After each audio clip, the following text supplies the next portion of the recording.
Welcome back for another report on the gold market.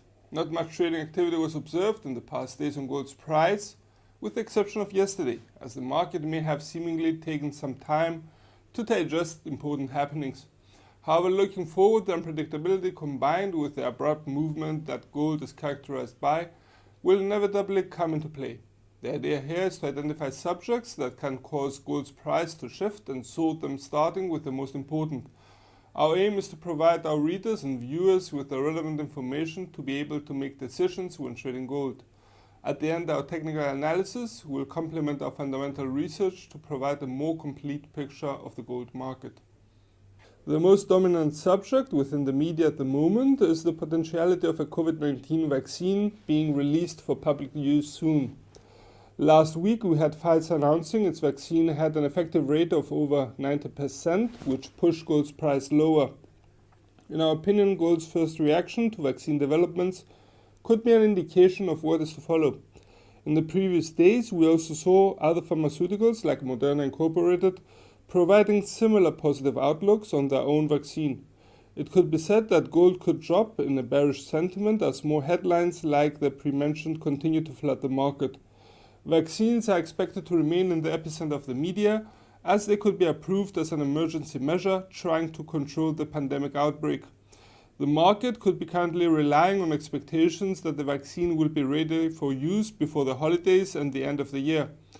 Thus, any change of these circumstances could also support gold's movement to the upside. Overall, a vaccine could help remove some worries over the pandemic and its impact on the economy. Yet it could take months and even a year for the vaccine to be distributed around the world and for the situation to stabilize.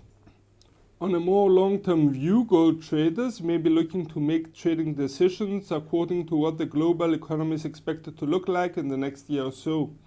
The coronavirus has caused a very deep contraction for the global economy, and even though we have made significant progress to recover, it may require more time to reach a comfortable level. For example, the contraction in GDP for some of the biggest economies of the world, including the US, the UK and China, may have been 4 times worse than the economic crisis of 2008. For the current year, only China is expected to have growth in positive territory. Further economic recovery is expected to be bumpy, and this could require further hedging activities from financial institutions or traders. On a separate note, gold strategies could come in handy for investment firms as the risk continues to be considerably high. At the moment, COVID-19 cases have passed 55 million globally, and many countries reported record increases in cases in November. The news tends to counter the positivity derived from the vaccines and seems to keep gold traders in a wait-and-see position. As a closure, in the next days, some financial data from the US could be of particular interest for gold traders. On the 19th of November, we get the weekly initial jobless claims, the Philly Fed Business Index for November, and the existing home sales for October. On the 23rd of November, we get the market manufacturing data for November, and on the 24th, we get the US consumer confidence for November. Moving now to the technical analysis and gold's 4-hour chart. Gold has stabilized nearby 1890 for the time being. Thus, we have set our R1 1900 resistance level as our possible next stop higher. This is a round number level that traders may have eyed since yesterday when it was tested but not breached. Higher than our R1, we have also noted the R2 1930 line, and even higher the R3 1960 barrier. The R3 remains the highest level reached in November so far, thus we would assume that in a strong bullish run for the precious metal, it could be re-engaged.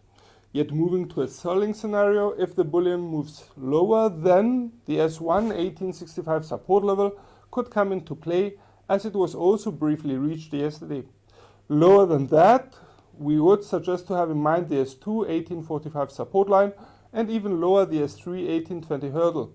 In our opinion, the fact that gold yesterday tested both our R1 and S1 lines could be perceived as a very fragile sentiment from traders' perspective, and it also displays once again the mental sensitivity to vaccine news. If you found this video useful, don't forget to subscribe. From all of us here at IronFX, best wishes for solid trading.